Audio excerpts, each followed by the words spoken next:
اعوذ باللہ من الشیطان الرجیم بسم اللہ الرحمن الرحیم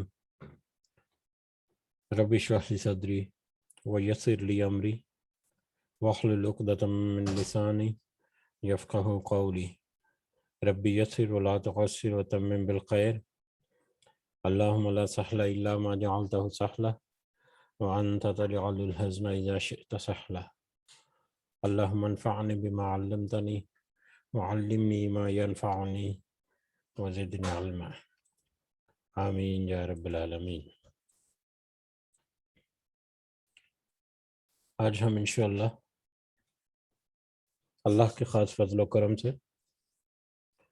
سورۃ الانعام کی آیت نمبر 71 آیت نمبر 71 سے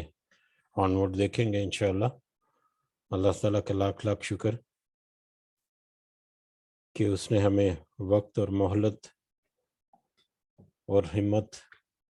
اور تھوڑا سا ہمارے ذہنوں میں ڈال رکھا کہ ہم تھوڑی سی کوشش کریں اس کے کلام کو سمجھنے کے لیے، اس دعا کے ساتھ کہ اللہ تعالیٰ ہمیں اس ہماری کوشش کو قبول و منظور فرمائے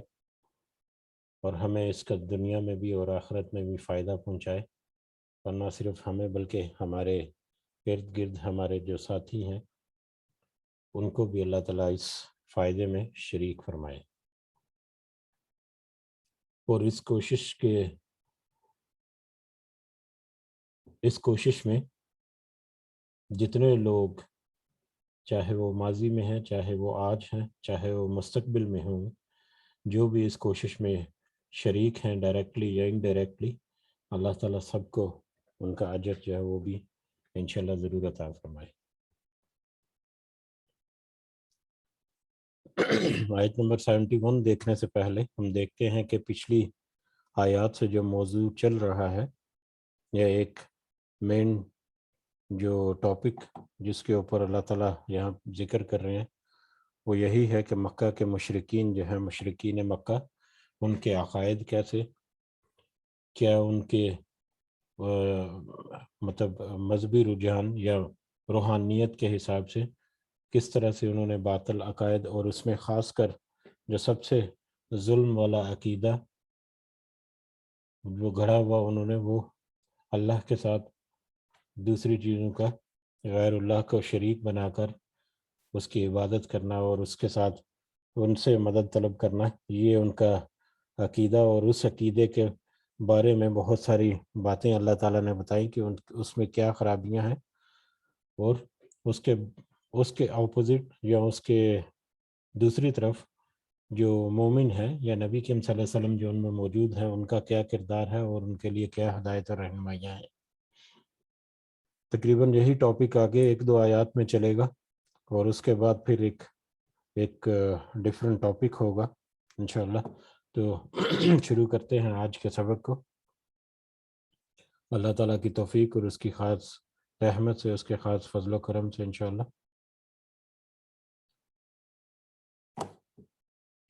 اعوذ باللہ من الشیطان الرجیم۔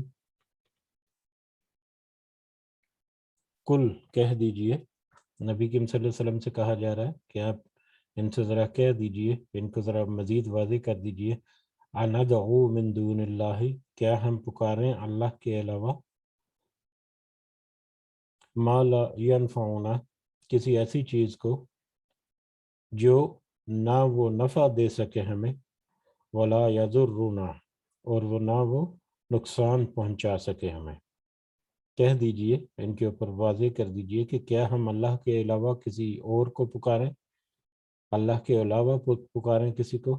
جو کہ نہ ہی کوئی نفع دے سکے ہمیں اور نہ ہی کوئی نقصان پہنچا سکے،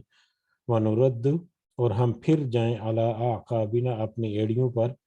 بعد اذ ہدان اللہ، اس کے بعد کہ اللہ تعالیٰ نے ہمیں ہدایت دے دی۔ ذرا ان سے کہہ دیجئے، ان کے اوپر اور بھی واضح کر دیجئے کہ اللہ تعالیٰ نے تو ہمیں ہدایت دے دی، اللہ تعالیٰ نے تو ہمیں حق جو ہے وہ کھول کر بیان کر دیا، اور اس میں اس حق کو ہم نے قبول بھی کیا، اور اللہ کے حکم کے مطابق ہم اس کے دین میں داخل بھی ہو گئے۔ تو اب اس لیول پر آ کر جب ہم نے اقرار کیا اور حق کو پہچان لیا، کہ ہم اب اس اللہ کے علاوہ کسی اور کو پکارنا شروع کر دیں جو نہ تو کسی کو نفع پہنچا سکتے ہیں اور نہ ہی کسی کو نقصان، کہ وہ بت، ان کے جو باطل خدا ہر طرح کے، وہ ان کے پاس کوئی ایسا اختیار نہیں، کوئی ایسی ان کے پاس نہیں منطق نہیں کہ وہ نہ ہی کسی کو نفع پہنچا سکیں یا کسی کو نقصان پہنچا سکیں۔ تو اور اگر تم کیا چاہتے ہو کہ ہم پھر جائیں اپنے دین سے، اور اگر ہم پھر جائیں اپنی اڑیوں پر، اس کے بعد کہ اللہ تعالیٰ ہمیں ہدایت دے دے اور اپنی ہدایت کو چھوڑ کر ہم اگر دوسری طرف چلے جائیں، اگر ایسا ہو جائے، کالذی اس شخص کی طرح استخوتہ الشیاطین فی الارض حیرانہ، جو بہکایا ہو شیطانوں نے جسے جنگل میں یا زمین میں حیران کر کے۔ ایسے شخص کی طرح اگر ہم ہدایت کو، اللہ کے رستے کو چھوڑ کر اس سے پھر جائیں، اس سے ہٹ جائیں، تو ہماری کیفیت کیا ہوگی؟ اس شخص کی طرح ہماری کیفیت ہو جائے گی جس کو شیطان نے اس زمین کے جنگل میں بہکا دیا ہو اور وہ حیران پریشان ادھر ادھر آنکھیں جو ہے پھیرتا ہے، وہ دیکھتا پھر رہا ہے کہ وہ کہاں پر کھڑا ہے اور کیسے کھڑا ہے۔ لہو اس کے لیے اصحاب ساتھی ہوں، یا لونا ہوں، وہ سب بلائیں اسے، اس کے ساتھی سب بلائیں اسے الالہدی ہدایت کی طرف، اتنا کہ ہماری طرف آ جا، اس کے ساتھی بھی ہوں، اور وہ شخص جو ہے اس کو ایسے شیطان نے بہکا دیا کہ وہ زمین میں یا اس زمین کے جنگل میں ایسے حیران و پریشان ادھر ادھر منہ اٹھائے بس دیکھ رہا ہے یا گھوم رہا ہے، اور اس کے ہدایت پر اس کے ساتھی بھی ہوں جو اس کو ہدایت کی طرف بلائیں کہ ہماری طرف آ جاؤ۔ کل کہہ دو، ان ہدی اللہ هو الہدی، کہہ دیجئے کہ بے شک ہدایت تو اللہ کی طرف سے ہی اصل ہدایت ہے۔ وَأُمِرْنَا، اور وہ ہمیں حکم دیتا ہے، لِنُسْلِمَ، کہ ہم فرما بردار ہوں، لِرَبِّ العالمین، اپنے رب کے جو کہ تمام جہانوں کا رب ہے۔ اب اس آیت میں وہ لوگ جو ہدایت کو چھوڑ کر، حق کو چھوڑ کر گمراہی کے رستے پر آ گئے، ان کی ایک کیفیت بیان کی گئی، یا ان کا ایک طرز عمل جو ہے اس کا ذکر ہوا۔ وہ کیا ہے کہ وہ ایک ایسا شخص جس کو ہدایت ملنے کے بعد وہ گمراہی کی طرف چل پڑا، تو ایک گروہی زندگی یا ایک اجتماعی زندگی جس میں کچھ لوگوں کا گروہ ہے، وہ گروہ سارے کا سارا جو ہے وہ ایمان لے کر آتا ہے، اور اس میں سے ایک شخص جو ہے وہ ان سب سے الگ ہو کر شیطان کے نرغے میں آ کر، شیاطین کے بہکاوے میں آ کر وہ ظلمت کی طرف، اندھیرے کی طرف چلا جاتا ہے، گمراہی کی طرف چلا جاتا ہے۔ اور جب وہ گمراہی میں جاتا ہے تو اس کے باوجود اس کے کہ اس نے حق کو پہچانا تھا پہلے، لیکن وہ ارد گرد اپنے شیطان کے بہکاوے، اس کی امیدوں، اس کے دھلاسوں میں آ کر وہ اس رستے پر چلتا پھرتا ہے۔ لیکن حقیقت تو یہ ہوتی ہے کہ وہ جب اپنے دل کو ٹھٹولتا ہے تو اس کو کچھ حقیقت سے دوری بھی نظر آتی ہے، وہ کچھ حیران بھی ہوتا ہے، وہ کچھ ارد گرد بھی دیکھتا ہے کہ میں کہاں پر چل رہا ہوں، کہ مجھے کیا ہو گیا ہے۔ وہ اپنے اس رویے پر یا اس اپنی کیفیت پر حیران بھی ہوتا ہے، کچھ اگر سوچ سمجھ رکھے، لیکن اس کے باوجود وہ اسی میں بس بھٹکتا جاتا ہے۔ اور جبکہ اس کے جو دوسرے ساتھی جن کو وہ چھوڑ آیا، وہ تو سب اس کو واپس بلاتے ہیں کہ تم یہ گمراہی کی طرف مت جاؤ، ہدایت کی طرف واپس آ جاؤ، یہی رستہ صحیح ہے۔ اور پھر وہ اس کو یہ بھی کہتے ہیں کہ کل کہہ دو، ان ہدی اللہ هو الہدی، کہ بے شک اللہ کی ہدایت ہی اصل ہدایت ہے، اللہ کی ہدایت ہی اصل ہدایت ہے، اللہ کی رہنمائی جو اللہ نے ہدایت دے دی وہی صحیح راستہ ہے۔ یہ شیطان کے راستے میں بھٹکنا یہ یقیناً ایک ایسی منزل کی طرف لے جائے گا جس میں پھر دوزخ کا عذاب جو ہے وہ ملے گا۔ لیکن اس کے باوجود وہ شیطانوں کے نرغے میں آ کر بس آگے ہی چلتا جاتا ہے۔ اس آیت کے دونوں پہلو پہ ہم غور کر سکتے ہیں۔ ایک پہلو تو وہی ہے جو مشرکین مکہ کے اعتقاد کے مطابق کہ ان کے دل میں، جیسا کہ کچھ دفعہ ذکر ہوا کہ دل کی اتھاہ گہرائیوں میں ان کو اس چیز کا اندازہ ہے، اس چیز کا ان کو پورا ادراک ہے کہ اللہ تعالیٰ موجود ہے، یہ ساری کائنات جو ہے اسی کی بنائی ہوئی ہے، اور وہی معبود حقیقی ہے، ان کے دلوں میں ہے، لیکن وہ ظاہر نہیں کرتے، اس کو چھپا کر نہیں رکھتے ہیں، اور ایسا ان کو بھلا بیٹھتے ہیں اس عقیدے کو کہ وہ کبھی ان کے ذہن میں ہی نہیں آتا، بالکل پسے پشت میں ڈال دیا، میموری کے بیک اپ میں کہیں پہ رکھ دیا، جہاں پر کبھی اس کو ٹٹولا نہیں، کبھی اس کو سمجھنے کی کوشش نہیں کی، کبھی اس کو ظاہر کرنے کی کوشش نہیں کی۔ لیکن جب وہ ان کے اوپر مصیبت اور آزمائش آتی ہے تو پھر صحیح معنوں میں اللہ کو پکارتے ہیں۔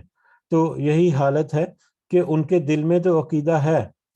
لیکن وہ اس کے اوپر عمل نہیں کرتے، اس کو جیسے پش ڈال رکھا، بالکل اس کو بھولے بیٹھے ہیں، اور پھر شیطان کے نرغے میں آ کر وہ حیران و پریشان ہو کر گمراہی کے رستے میں بس چلتے پھر رہے ہیں، اور بس آگے کی طرف ہی چلے جا رہے ہیں، بتوں کی پوجا کرنے میں، مطلب اپنے دیوی دیوتاؤں کی یا دوسری جو مادی چیزیں ہیں جیسے چاند، سورج، ستارے وغیرہ، اس طرح کی چیزوں کی پوجا کرنے میں وہ بس لگے ہوئے ہیں، اور بس اپنے پورے عقیدے کو انہوں نے نیست و نابود کر دیا۔ اگر ہم آج کے دور کو بھی دیکھیں تو آج ہمارے اندر بھی اکثر یہ کیفیت جو ہے وہ ہمیں مل جاتی ہے، ہمیں ہمارے اندر موجود ہیں ہماری اصلاح کرنے والے، ہمیں کچھ صحیح رستہ دکھانے والے، یا کچھ ہمیں بار بار ٹوکنے والے، ہمیں تھوڑا تھوڑا اللہ کی طرف سے پر بلاتے رہتے ہیں، لیکن اس کے باوجود ہم نے گروہی زندگی میں، ہم نے اجتماعی زندگی میں تو قبول کیا کہ ہم مسلمان ہیں، ہم اللہ پر ایمان لاتے ہیں، اس کی وحدانیت پر ہمیں یقین ہے، اور نبی کریم صلی اللہ علیہ وسلم جو ہے وہ ہمارے محبوب ہیں اور آخری نبی ہیں، اور کتابیں اور رسولیں اور جتنے بھی ہیں وہ سب کے اوپر ہم ایمان بھی لاتے ہیں،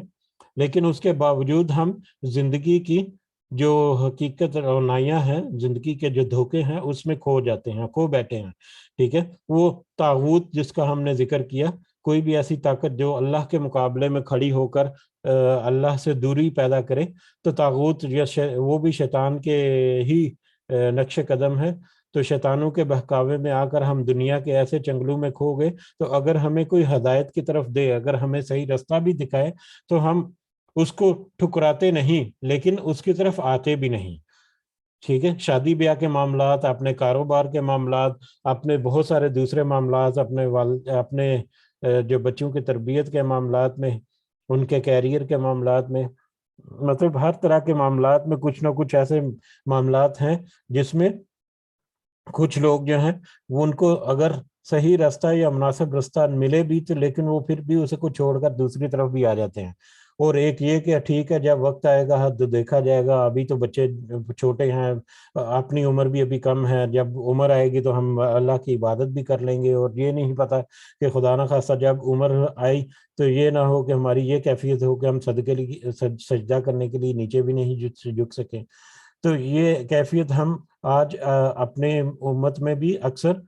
دیکھتے ہیں۔ اگر ہم ارد گرد نظر دوڑائیں، ارد گرد دوڑانے کی ضرورت بھی نہیں ہے، اگر ہم اپنے گریبانوں میں جھانکیں تو ہمیں یہ رویہ جو ہے وہ مل جائے گا۔ تو اللہ تعالی ہمیں محفوظ رکھے ایسے کسی بھی قسم کے رویے سے، اور صحیح معنوں میں اللہ تعالی ہمیں ہمت اور توفیق دے کہ ہم اس شیطانی بہکاوے جو ہیں ان کو سمجھ کر اس سے ہم اپنی حفاظت کر سکیں، اور اللہ کے جو راستے پر چلنے والے ہیں ان کے ساتھ ہم بھی اس راستے پر چلتے رہیں۔ اور یہ ایک بہت بڑی مثال ہے، ایک بہت بڑی حقیقت ہے جو اللہ تعالیٰ نے بیان کر دی پچھلی امتوں کے حوالے سے بھی، اور آگے آنے والے جو ہمارے جیسے لوگ ہیں ان کے اوپر ان میں بھی کچھ ایسی انڈیکیشن جو ہے وہ بھی ہمیں مل گئی۔ آپ ان سے کہہ دیجئے کہ ہدایت تو صرف اللہ کی اصل ہدایت وہی ہے جو اللہ نے ہدایت دے دی، وہ امرنا، اور وہ ہمیں حکم دیا گیا ہے لنسلم لرب العالمین، کہ ہم فرما بردار ہوں رب کے لیے جو تمام جہانوں کا رب ہے۔ ہمیں تو یہ حکم دیا گیا ہے کہ ہم اس رب کے سامنے سر تسلیم خم کریں، اس رب کی عبادت کریں، اس رب کو وحدہ لا شریک مانیں، اور اس کے احکامات کی پاسداری کریں جو کہ تمام جہانوں کو پالنے والا ہے۔ اور رب جو ہے اس کی ڈیفینیشن بہت وسیع ہے، جیسا کہ ہم نے پہلے ذکر کیا ایک دو دفعہ کہ یہ صرف مطلب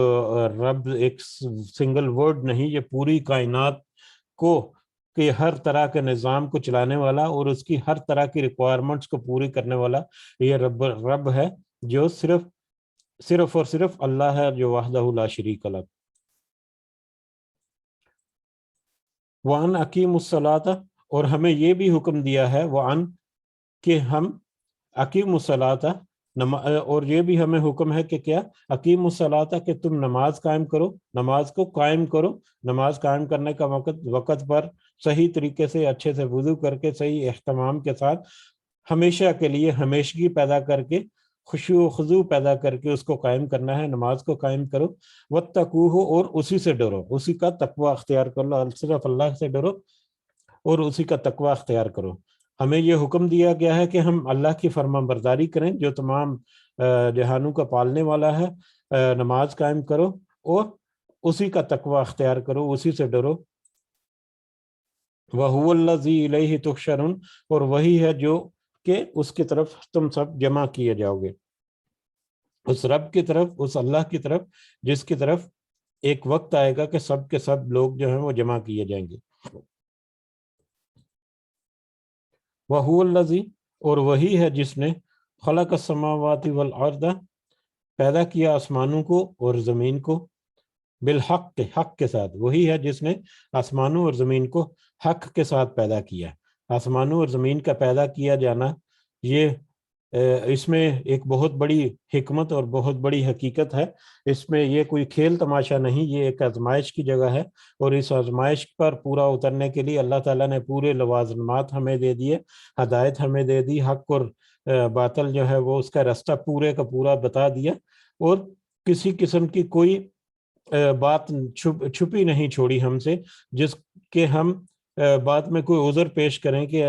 ہم تو گمراہ رہ گئے، اس کی وجہ جو ہے وہ اللہ کی طرف سے کوئی ہدایت نہیں تھی، رہنمائی نہیں تھی۔ اللہ تعالیٰ نے ساری حجت جو ہے وہ تمام کر دی۔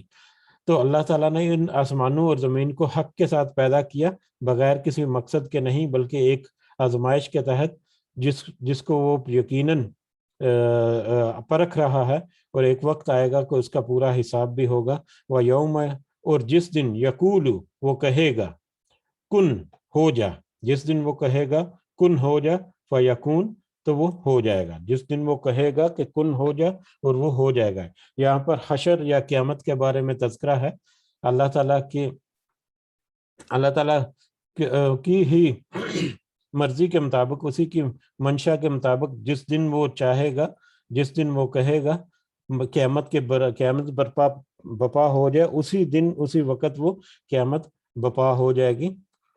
قولہ الحق، اس کی بات حق ہے، یقیناً اس نے جو کہہ دیا وہی حق ہے، وہی سچ ہے، وہی سب سے بڑی حقیقت ہے۔ وَلَهُ الْمُلْكُ یوم، اور اسی کی بادشاہت ہوگی یوم، جس دن ينفخ فی الصور، پھونکا جائے گا سور میں، جس دن سور میں پھونکا جائے گا۔ سور وہ طبل ہے جس کو طبل جنگ کہتے ہیں، جو اللہ علم کہ کیا اس کی حقیقت یا کیا اس کی ماہیت یا شکل صورت ہوگی، لیکن طبل جنگ جسے کہتے ہیں، جو نقارہ بھی اسے کہتے ہیں، جو جنگ شروع ہونے سے پہلے یا کوئی اعلان کرنے سے پہلے وہ مطلب اس میں پھونکا جاتا تھا پرانے زمانے میں، آج بھی اس کی کچھ مختلف شکلیں جو موجود ہیں۔ بہرحال اس سور کیسی کیفیت ہوگی یہ تو صرف اللہ ہی جانتے ہیں، اس کے کچھ انڈیکیشنز حدیث میں ملتی ہیں، وہ ایک الگ سے ٹاپک ہے۔ بہرحال یہاں پر اللہ تعالیٰ نے کہا کہ اور جس دن وہ کہے گا کہ ہو جا، قیامت بپا کرنے کے لیے، کہ قیامت بپا ہونے کا حکم دے دے گا، جس دن وہ کہے گا ہو جا، تو اسی دن ہو جائے گی، اور یہ بات حق اور سچ ہے، اس میں کسی قسم کا کوئی شک و شبہ نہیں ہونا چاہیے۔ اور اس دن اسی کی بادشاہت ہوگی، قیامت کے دن اسی کی بادشاہت ہوگی جس دن سور کو پھونکا جائے گا۔ حدیث میں آتا ہے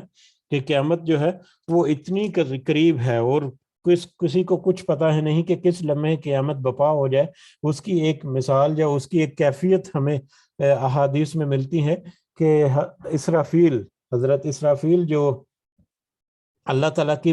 طرف سے مقرر ہیں کہ وہ سور میں پھونکیں گے. کیا اعلان جنگ جیسے ہی اعلان قیامت جیسے ہی اللہ تعالیٰ کا حکم ہوگا وہ سور میں پھونکیں گے. اب حدیث میں آتا ہے کہ ان کی کیفیت یہ ہے کہ اسرافیل علیہ السلام جو ہے وہ سور کو منہ میں لیے کان اللہ کی طرف لگائے ہوئے ہما تن گوش ہر وقت وہ پوری توجہ کے ساتھ کھڑے ہیں اور اس بات کا انتظار کر رہے ہیں کہ کب اللہ کا حکم آئے اور وہ سور میں پھونکنا شروع کر دیں. یعنی قیامت اتنا قریب ہے کہ حضرت اسرافیل علیہ السلام جو ہے وہ سور جو ہے وہ منہ میں لیے کان اللہ کی طرف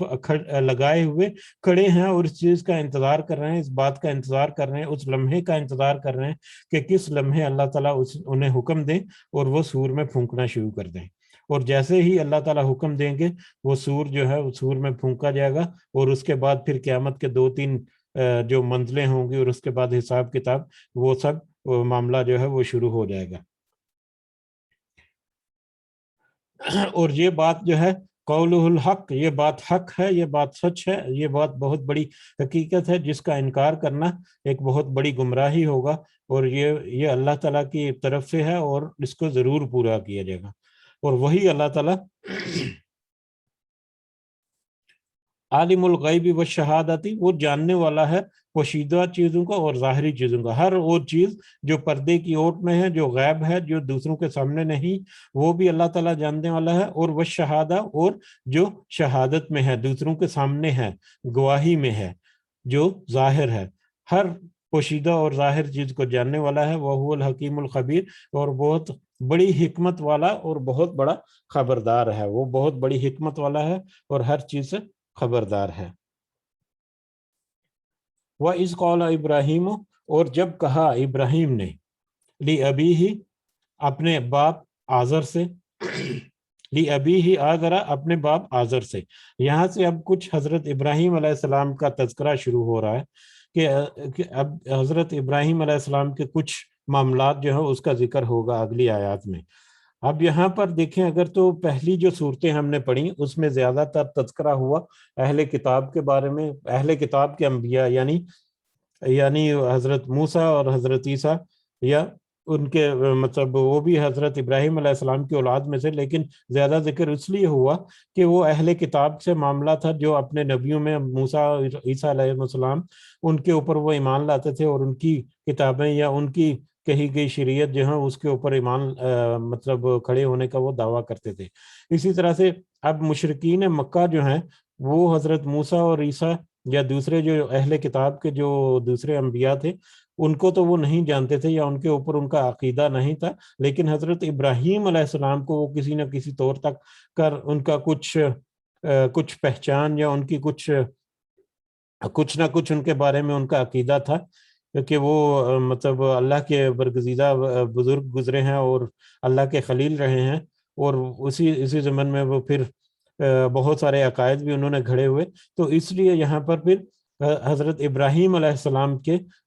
کے بارے میں اللہ تعالیٰ نے ذکر کیا. اور دوسری وجہ یہ ہے کہ حضرت ابراہیم علیہ السلام کے قوم جو ہے وہ بھی بت پرست تھی. وہ بھی نہ صرف بت پرست تھی بلکہ دنیا پرست تھی, اور بہت بڑی دنیا پرست تھی. اور اس کی تھوڑی سی اگر ہم اس کی بیک گراؤنڈ کو ابھی دیکھ لیں تو عراق کی سرزمین ہے جس میں ایک علاقے کا نام ہے, غالباً آج بھی وہ علاقہ موجود ہے, اور وہاں پر کھدائی وغیرہ کے بعد جو کھندرات وغیرہ ملے ہیں حضرت ابراہیم علیہ السلام کے وقت کی جو باقیات ہیں اس کے بھی آثار آج کچھ عرصہ پہلے وہ دریافت ہوئے ہیں, اور وہاں پر کچھ کتبے وغیرہ اور وہاں سے کچھ تحریریں بھی ملی ہیں. بہرحال وہ آثار قدیمہ کی کچھ تحقیق بھی ہے. تھوڑا سا اندازہ کرنے کے لیے کہ ایک بہت بڑی سلطنت تھی. بہت بڑی سلطنت کا مطلب ایک بڑی آبادی تھی, چھوٹا موٹا کو قصبہ یا چھوٹا موٹا شہر نہیں, ایک بڑی آبادی والا شہر تھا جس کی تعداد جو ہے تقریباً 2.5 لاکھ سے 5 لاکھ کے قریب بیان کی بتائی جاتی ہے کہ وہ 2.5 لاکھ سے زیادہ یا 5 لاکھ تک بھی ممکن ہے کہ ان کی آبادی ہو. اتنا بڑا ایک شہر تھا یا ایک سلطنت تھی جس میں پورا ایک نظام حکومت قائم تھا, اور اس میں پھر لوگوں کا ایمان یا عقیدہ جو ہے وہ مختلف طرح کی جو موجودات تھیں ان کی عبادت کرنا، ان کی پرستش کرنا، انہی سے مدد طلب کرنا اور انہی کو اپنا مطلب مددگار تصور کرنا ہے۔ یہ ان کے عقیدے تھے۔ اس میں بت بھی تھے، طرح طرح کے بت بھی تھے، تقریباً 5000 کے قریب بتوں کا نام بھی ملتا ہے جو وہاں سے تحریریں ملی ہیں اس میں سے۔ اس کے علاوہ یہ فلکیات، اجرام فلکی جس میں سورج، چاند، ستارے وغیرہ ہے، ان کی بھی وہ پوجا کرتے تھے۔ اس کے علاوہ اس وقت کا جو بادشاہ تھا، بادشاہ اپنے آپ کو خدا سمجھتا تھا، اور حضرت ابراہیم علیہ السلام کے زمانے میں جو بادشاہ تھا اس کا نام نمرود تھا۔ وہ نمرود جو ہے وہ بھی اپنی سلطنت کے اوپر حاکم تھا اور وہ اپنی عبادت کراتا تھا، ٹھیک ہے۔ تو عبادتوں کے حساب سے اگر دیکھیں یا جو ان کے جو مذہبی عقائد ہیں ان کے حساب سے اگر دیکھیں تو وہ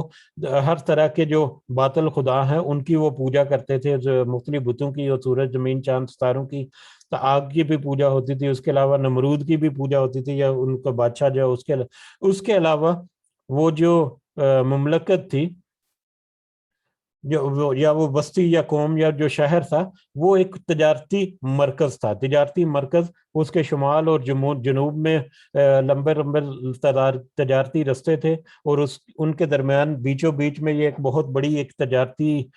گزرگاہ تھی، جس میں تجارت کا بہت زیادہ کام ہوتا تھا، جس میں مطلب یہ صنعت کے ریلیٹڈ اور ٹیکنالوجی، آج کل جسے ہم صنعت کہتے ہیں، انڈسٹری بہت عروج پر تھی، انڈسٹری کا بہت زیادہ کام تھا۔ تو اس چکر میں آ کر، کیونکہ ان کے دینی عقائد جو ہیں وہ بھی مادی نوعیت کے تھے، مادی طریقے سے وہ مادی خداؤں کی ہی پوجا کرتے تھے، تو اس لحاظ سے وہ پیسے کو بھی بہت زیادہ اہمیت دیتے تھے، مال و دولت کی بھی بہت زیادہ قدردانی کرتے تھے، اور اس کے پیچھے بھی بہت زیادہ بھاگتے تھے۔ تجارت اور صنعت جو ہے وہ اس پیشے سے وابستہ تھے، اور پیسے میں وہ بہت زیادہ احتیاط برتتے تھے، پیسہ کمانے میں اور پیسے کی حفاظت کرنے میں۔ سود کا بہت زیادہ رواج تھا، اسی وجہ سے وہاں پر ان میں کچھ کہہ لیں کہ کچھ کشمکش بھی رہتی تھی، یا آپس میں کچھ تنازعات بھی رہتے تھے دولت کو لے کر، یا دولت کی اہمیت اور اس کے محبت کی وجہ سے، ٹھیک ہے۔ تو اس طرح کی پوری قوم جو ہے، یعنی پوری طرح سے وہ مادیت میں مطلب جھونکی گئی قوم تھی، ہر لحاظ سے وہ مادہ پرست قوم تھی، دنیا کے اپنے معاشرتی اعتبار سے بھی اور اپنے مذہبی اعتبار سے بھی۔ ایسے آبادی یا ایسا بہت بڑی آبادی جس میں کوئی بھی ایسا شخص نہیں تھا جو حقیقت کو پہچاننے کی کوشش کرے، جو یہ بات کی کوشش کرے یا اس بات کی جستجو کرے کہ جس مادی دنیا کے پیچھے وہ لگے ہوئے ہیں، کیا وہ واقعی حقیقت ہے کہ بس ایک دنیا کا دھوکہ ہی ہے۔ ایسی پوری کی بڑی ایک آبادی میں، ایک ایسے خطے میں ایک اکیلا شخص حضرت ابراہیم علیہ السلام جو ہے وہ کھڑے ہوئے، اور انہوں نے وہاں پر مطلب بآواز بلند اپنی اللہ کی وحدانیت کی تبلیغ کرنا شروع کر دی۔ اب یہ بیک گراؤنڈ اس لیے میں نے تھوڑا سا ذکر کیا تاکہ اگلی آنے والی آیات جو ہیں اس میں ہمیں بڑی آسانی سے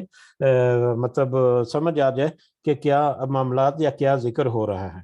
تو یہ ایک بیک گراؤنڈ ہے، اس بیک گراؤنڈ میں اللہ تعالیٰ کی طرف سے حضرت ابراہیم علیہ السلام جو ہے ان کو وہاں پر اپوائنٹ کیا گیا، مبعوث کیا گیا، اور انہوں نے آواز بلند کی، اور ہمیں اس چیز کا اندازہ ہوگا کہ اس میں پوری کی پوری بستی جو ہے یا پورا علاقہ یا پورا نہ صرف وہ شہر یا وہ بستی، بلکہ ان کے ارد گرد جتنے علاقے ہیں وہ بھی سب انہی طرح کے خرافات میں مطلب پھنسے ہوئے یا ڈھکے ہوئے۔ اب ان سارے معاملات میں اکیلا حضرت ابراہیم علیہ السلام جو اکیلے انہوں نے آواز بلند کی، تو ہمیں اندازہ کرنا چاہیے کہ کتنی شدید مخالفت ہوئی ہوگی ان کی، اور کس طرح سے وہ نمرود کے سامنے انہوں نے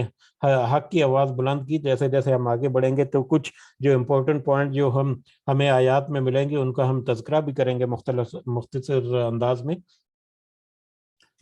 تو بڑھتے ہیں۔ اعوذ باللہ من الشیطان الرجیم۔ وَإِذْ قَالَ إِبْرَاهِيمُ لِأَبِيهِ آزَرَ، اور جب کہا ابراہیم علیہ السلام نے اپنے باپ آزر سے۔ ابراہیم علیہ السلام کے باپ کا نام آزر ہے، اس کے بارے میں بھی مختلف رائے مختلف علماء میں پائی جاتی ہیں، ان کی طرف ہمیں نہیں جانا چاہیے، کیونکہ تفسیریں جب ہم پڑھیں گے تو مختلف مکتبہ فکر جو ہیں انہوں نے مختلف روایات کوٹ کی ہیں، لیکن جہاں پر بہت کلیئرلی اللہ تعالیٰ نے کہا ہے کہ وہ ابراہیم علیہ السلام کے باپ کا نام آزر تھا، اور جب کہا ابراہیم نے علیہ السلام اپنے باپ آزر سے اتتخذ اصنامن، کیا تو بناتا ہے بتوں کو آلہتن معبود، کیا تو بتوں کو معبود بناتا ہے؟ یہ جو بت جو ہیں جن کو خود سے تراشا ہوا ہے، غالباً حضرت ابراہیم علیہ السلام کے جو باپ تھا ان کا، اس کی تجارت جو ہے وہ بھی صنعت سے ریلیٹڈ تھی، اور وہ بت تراشی میں ان کی بڑی مہارت حاصل ہے، اور بت تراشی کا وہ کام کرتے تھے غالباً، اور اسی وجہ سے وہ مطلب حضرت ابراہیم علیہ السلام جو ہے وہ بھی مطلب ان کو بھی اس میں کچھ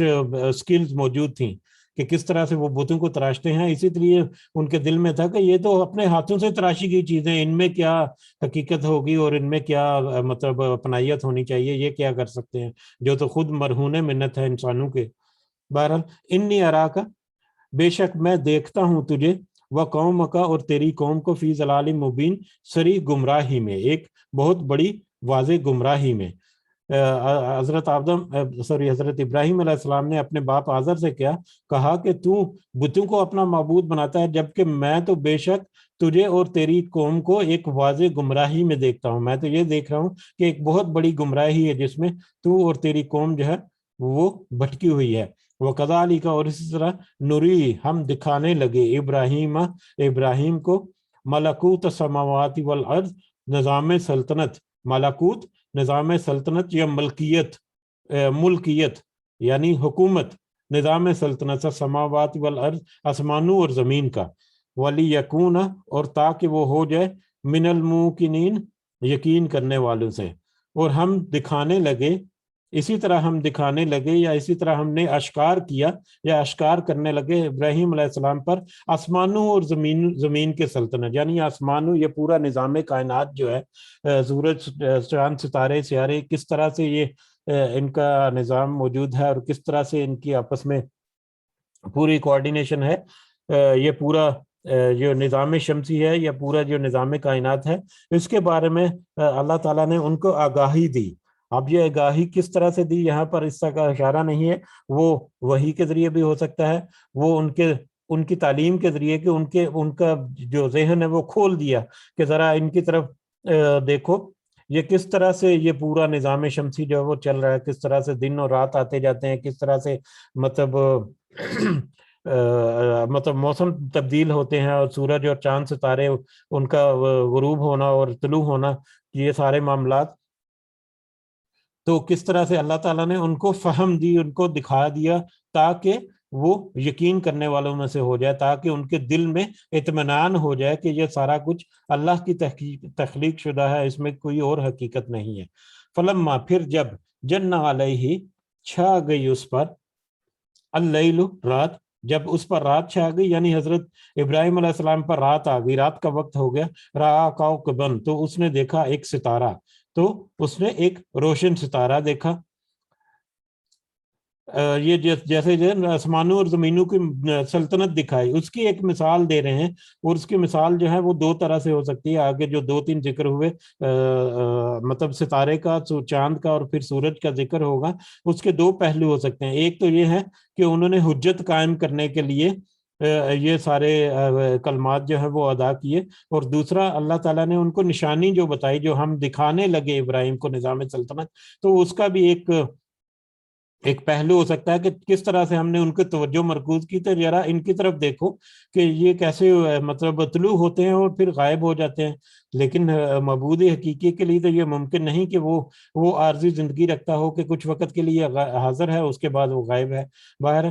فلما جن علیہ اللیل رآ کوکبا، پھر جب چھا گئی اس پر رات، تو اس نے دیکھا ایک ستارہ، ایک روشن بڑا جگمگاتا ہوا ستارہ دیکھا۔ قال ھذا ربی، تو کہا یہ میرا رب ہے، یہ تو بڑا روشن ہے، دوسرے ستاروں کے درمیان یہ ایک بڑا واضح ستارہ ہے، بہت زیادہ روشن ہے، یہ میرا رب ہے۔ جو ستاروں کی پوجا کرنے والے تھے ان کے اوپر حجت قائم کرنے کے لیے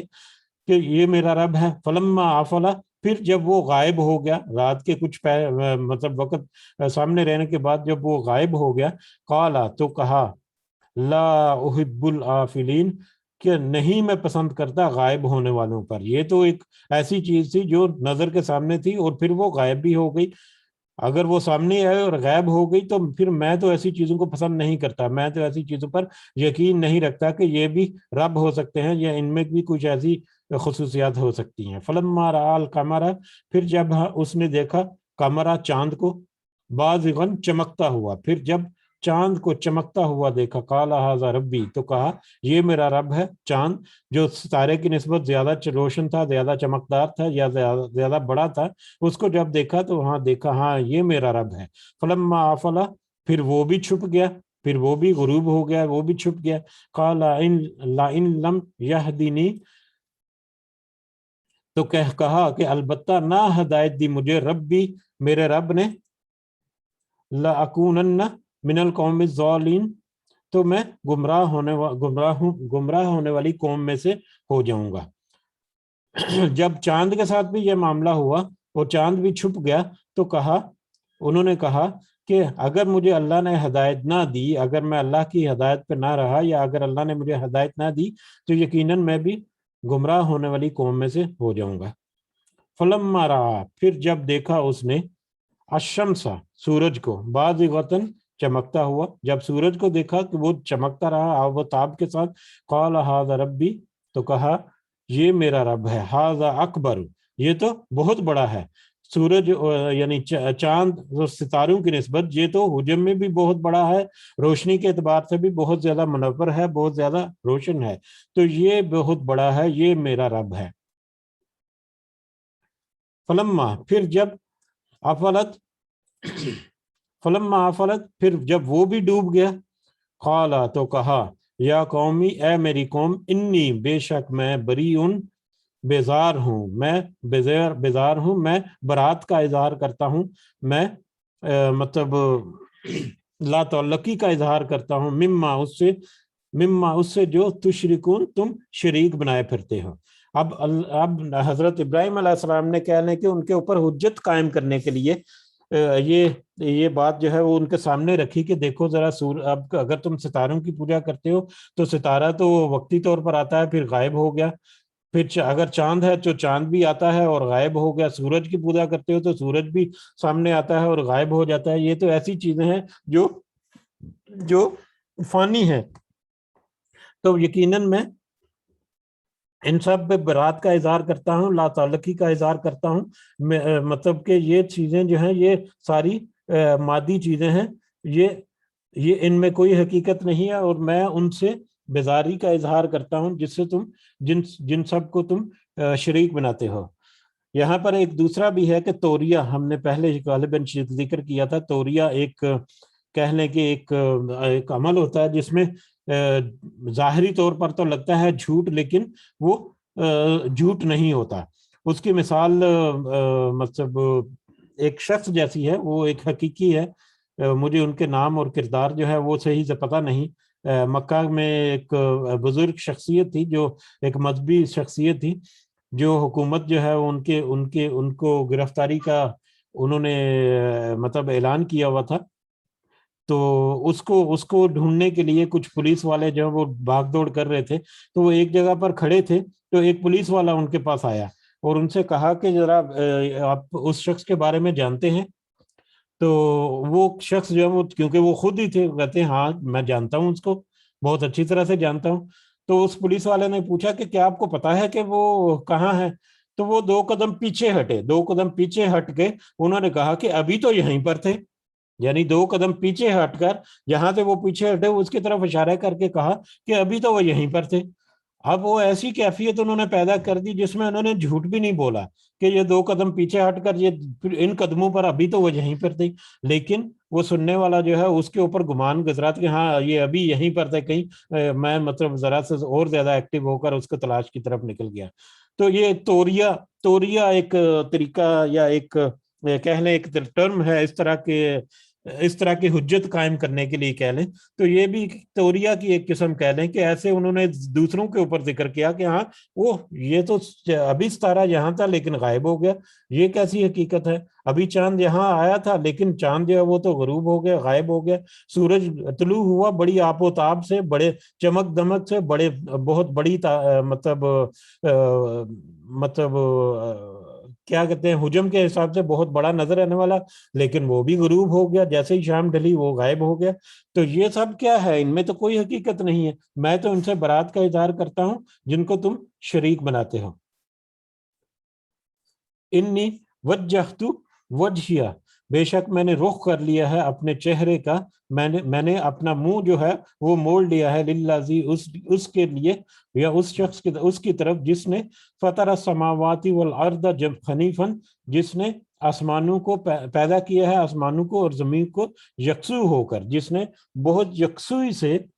بہت توجہ سے آسمانوں اور زمین کو پیدا کیا ہے۔ میں نے تو اپنا رخ اس طرف موڑ لیا ہے، میں نے اپنے چہرہ اس رخ کر لیا ہے، یعنی میں یہ جو بت ہیں ان سے روح گردانی کر کے، ان سے اپنا چہرہ پھیر کر دوسری طرف چہرہ اس ذات کی طرف کر لیا ہے جو کہ پیدا کرنے والا ہے اس آسمانوں اور زمین کو یکسو ہو کر۔ وما، اور نہیں، انا من المشرکین، میں مشرکوں میں سے نہیں ہوں۔ واضح طور پر اعلان کر دیا کہ میں نے اللہ کی طرف رجوع کر لیا جس نے آسمانوں اور زمین کو پیدا کیا یکسو ہو کر، اور میں تمہاری طرح سے شرک کرنے والوں میں سے نہیں ہوں۔ وَحَاجَّهُ قَوْمُهُ، اور جھگڑا کیا اس نے، اس کی قوم نے، اس سے اس کی قوم نے۔ اب اس کی قوم اس سے ان کے اوپر جھگڑا کرنا شروع ہو گئی، کیونکہ پوری کی پوری قوم ہی اس طرف مائل تھی، اس کی طرف تھی۔ ایک اکیلے حضرت ابراہیم علیہ السلام نے کھڑے ہو کر نعرہ لگا دیا، آواز حق جو ہے وہ بلند کر دیا، تو اب ساری کی ساری قوم جو ہے ان کے اوپر حجت قائم کرنے کے لیے، ان کے اوپر جھگڑا کرنے کے لیے آ گئی۔ ہر طرح کا، جو بتوں کو پوجا کرنے والا وہ بھی ان کے خلاف ان کے کھڑا ہو گیا، ان کی مطلب اپنی حجت یا اپنی دلیلیں پیش کرنے لگے، جو انہوں نے اپنے دیو مالائی کے داستانوں سے سنا، اپنے بزرگوں سے سنا، اپنے آباء و اجداد سے سنا، یا مادی طور پر مال و دولت کی اہمیت جو ان کے دل میں تھی کہ تم اگر خدا کو ان بتوں کو چھوڑ کر خدا کی طرف جاؤ گے تو تمہارا کاروبار تباہ ہو جائے گا، تمہارا خاندان جو ہے وہ تمہیں چھوڑ دے گا، مادی لحاظ سے تمہارے پاس ایسے آئیں گے، تو یہ تم نے کیا وتیرہ شروع کر دیا ہے، ہمارے بزرگ جو ویسے کرتے چلے آ رہے ہیں، اور دیکھو ان دیوی دیوتاؤں کی یا ان بتوں کی یا ان خداؤں کی ہمارے اوپر کتنی انعامات ہیں کہ ہم ایک بہت ہی مطلب بڑی صنعت اور تجارت رکھنے والے اور بہت ہی کھاتے پیتے ایک قوم بن چکے ہیں۔ یہ اس طرح کی حجتیں جو ہیں وہ قائم کرنا شروع کر دی، تو وہ پوری قوم جو ہے انہوں نے جھگڑا کیا، اس کی قوم نے جھگڑا کیا اس پر، اس سے قالا، تو اس نے کہا، حضرت ابراہیم علیہ السلام نے کہا، اتحاجونی فی اللہ، کیا تم جھگڑتے ہو مجھ سے اللہ کے بارے میں؟ کیا تم اللہ کے بارے میں مجھ سے جھگڑتے ہو؟ ان بتوں کے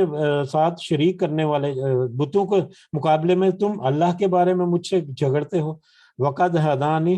اور حالانکہ یقیناً اس نے مجھے ہدایت دی ہے، اس نے مجھے سیدھا رستہ دکھایا ہے، ہدایت دی ہے۔ ولا اخاف ما تشرکون، مجھے اس چیز سے کوئی ڈر نہیں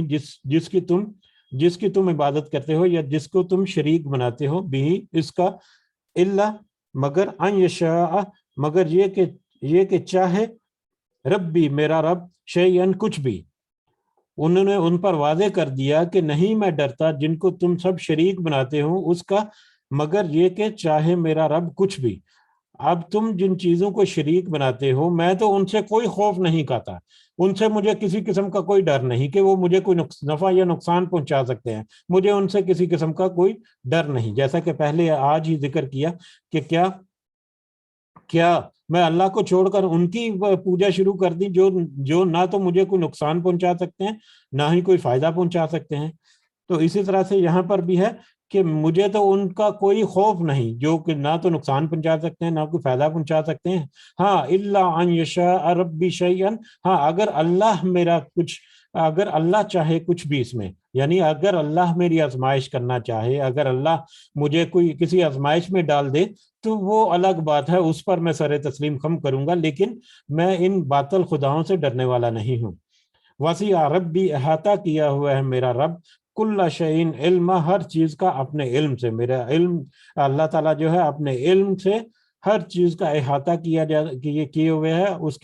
اس کے علم میں ہر چیز جو ہے وہ ہے۔ افلا تتذکرون، تو کیا تم غور نہیں کرتے؟ تو کیا نہیں تم غور کرتے؟ ذرا غور کرو، جیسے کہ میں نے حجت قائم کی کہ سورج چاند ستاروں کے بارے میں تم بھی ذرا غور تو کرو کہ تمہیں کچھ تھوڑا سا مطلب تمہارے سامنے چیزیں جو ہیں واضح ہوئیں، دھندلاہٹ تھوڑی سی کم ہو، تھوڑا سا غور و فکر کرو گے تو تمہیں پتا چلے گا کہ یہ حقیقت کیا ہے۔ وَكَيْفَ أَخَافُ، اور کیسے میں ڈروں، مَا أَشْرَكْتُمْ، جن کو تم نے شریک بنایا ہے، وَلَا تَخَافُونَ إِنَّكُمْ أَشْرَكْتُمْ، اور نہیں تم سب ڈرتے کہ بے شک تم نے شریک بنایا ہے باللہ اللہ کا، مَا لَمْ يُنَزِّلْ، جو کہ نہیں اس نے اتاری بھی اس کی علیکم سلطانن کوئی دلیل۔ اور کیسے میں ڈروں جن کو تم نے شریک بنایا ہے، جن کو تم نے شریک بنایا ہے ان سے میں کیسے ڈر جاؤں۔ ولا تخافون، اور نہیں تم ڈرتے کہ بے شک تم نے شریک بنایا ہے اللہ کا، جو کہ نہیں اس نے اتاری اس کی تم پر کوئی دلیل، اور جو تم نے ان بتوں کو اور ان باطل خداؤں کی پوجا شروع کر رہی ہے، اللہ نے تو اس کی کوئی دلیل نہیں اتاری، اللہ نے تو اس کی کوئی تم سے پہلے جتنے نبی آئے یا تم سے پہلے جو تمہارے باپ دادا تھے ان کے پاس تو کوئی اللہ کی طرف سے کوئی دلیل نہیں ہے، تمہارے پاس تو صرف یہ سٹوریاں ہیں جو یہ گھڑے گڑائے کچھ واقعات ہیں یا اپنے والدین کے آباء و اجداد کی طرف سے آتی ہوئی کچھ دیو ملائی سٹوریاں ہی ہیں، ان کے علاوہ کوئی حقیقت نہیں۔ اللہ نے تو ان کے اوپر کوئی دلیل نہیں بنائی، اللہ کی طرف سے تو کوئی ایسی دلیل نہیں تمہارے پاس کہ تم ان کی پرستش کرتے ہو اور ان کی پوجا کرتے ہو۔ فَأَيُّ، تو بتاؤ کون، فَأَيُّ الْفَرِيقَيْنِ، تو دونوں میں سے، تو بتاؤ کون دونوں فریقوں میں سے، یعنی مطلب جو میں کھڑا ہوں یہاں پر اور جو تم شرک کرنے والے ہو، تم یہ دو فریق جو بن گئے، تو بتاؤ ان دونوں فریقوں میں سے احق کو زیادہ حقدار ہے بالامن، امن کا، ان دونوں فریقوں میں سے امن کا زیادہ حقدار کون ہے؟ ان کنتم تعلمون، اگر تم سب جانتے ہو، اگر تم صحیح معنوں میں جانتے ہو، اپنا علم رکھتے ہو، اور اگر تم یہ مطلب اعلان کرتے ہو کہ تمہارے پاس بڑا علم ہے، یا تم اپنے جو عقیدے ہو اس کے اوپر بڑے ٹھوس ہو، تو پھر مجھے یہ بتاؤ کہ یہ ان دونوں فریقوں میں سے کون زیادہ حقدار ہے امن کا، کون زیادہ حقدار ہے جس کی پیروی کی جائے؟ الذین،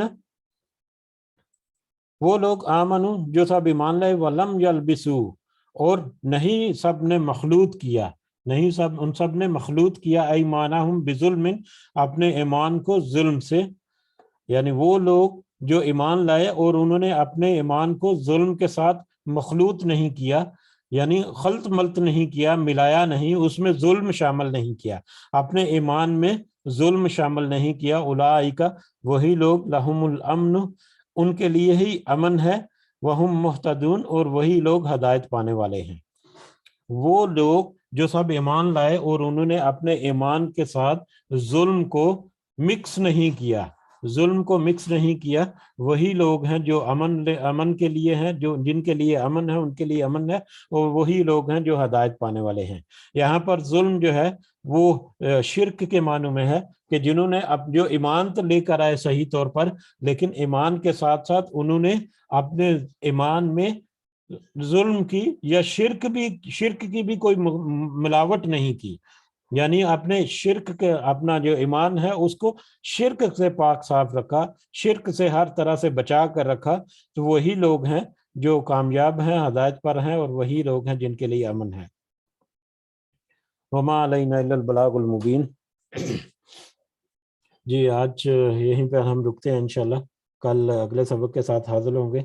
سب کو دعا میں ضرور یاد رکھیں، اگر کوئی پوائنٹ ہے اس میں تو آپ ایڈ کر سکتے ہیں، ابھی تعداد بھی کچھ کم تھی شاید۔ کل سے میں اعلان کروں گا 10 منٹ تک ہم آگے کریں گے اپنا کلاس کا وقت، تاکہ آسانی سے ہم لوگ جوائن کر سکیں کلاس شروع کرنے سے پہلے۔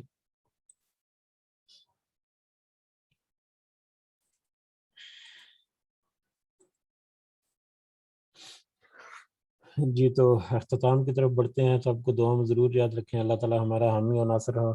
اللہ تعالی ہمارے جتنے مسائل ہیں اللہ تعالی ان کو ضرور دور کرے اور ہمارے لیے آسانی